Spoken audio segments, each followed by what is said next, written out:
Hi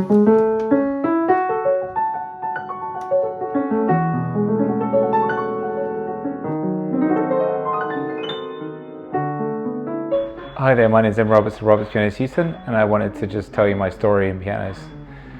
Basically, from the young age of about 4 or 5, I remember sitting underneath my dad's piano when he played the piano. He would play lots of classical music like Mozart and Beethoven, romantic stuff too, and he'd always improvise, and I would sit sometimes underneath the piano and just sit up and look at the ribs of the grand piano. And grew up around pianists. My dad plays the piano, mom plays the piano, my brothers all play a piano, and they can all tune pianos. And my dad had a piano shop in the centre of Portsmouth, near the coast of England. When I get older, we moved to Oxford, and I remember I would help out on the weekends, and then during college I would help out on the website and help out in general with the administration of the business. I would take my dad around in the car, and I would do tuning and voicing of grand pianos in the shop. But basically I was just my dad's helper in everything that he needed, especially in terms of technology, website and those kind of things.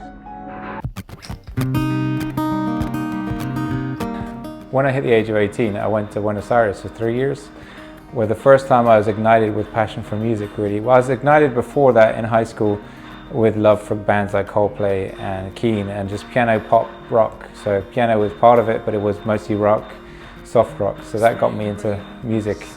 I went to Argentina when I was 18, and I discovered the bossa nova. That was the first time I ever learned a piece. I learned a piece called Blue Bossa on the piano in Argentina. When I came back to the UK, I decided to do music. I pursued music after theology school, and I went to work with my dad, and we used to tune the pianos, voice the pianos, and I would work and go to school during the week and work sometimes on the weekends or days off and holidays.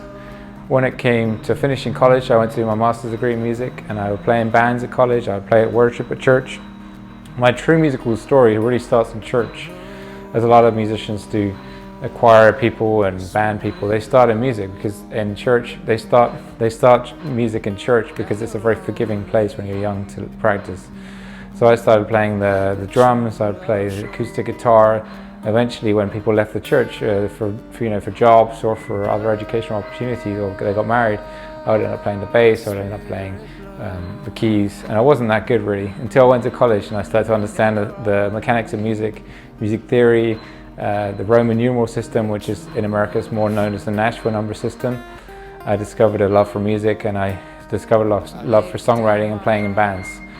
And when I finished college, I went on to do a master's degree in music, and I really enjoyed that master's degree, learning about songwriting, practicing songwriting. After that, I went back to work with my dad, and I helped him with all sorts of things piano related. I remember meeting people like Jamie Cullum, meeting Mr. Bean, and really have a good time just fixing, looking at amazing pianos. When I came to America, I didn't want to work in pianos because I wanted to work in worship. So I came here as a worship minister, and then eventually I went back into pianos because I was going to get married, and I said, oh, I've got to make some more money to get married. So I started tuning pianos again, and that's when I met my wife, and we got married, and here we are with a shop. It kind of blossomed into the shop. I'm really grateful for this job. These instruments are amazingly complicated, and there's nothing else I would rather really do. If you're considering playing the piano, please, I would recommend trying acoustic before you, as well as digital. If you're going to think digital, definitely try acoustic because the sound is just way better.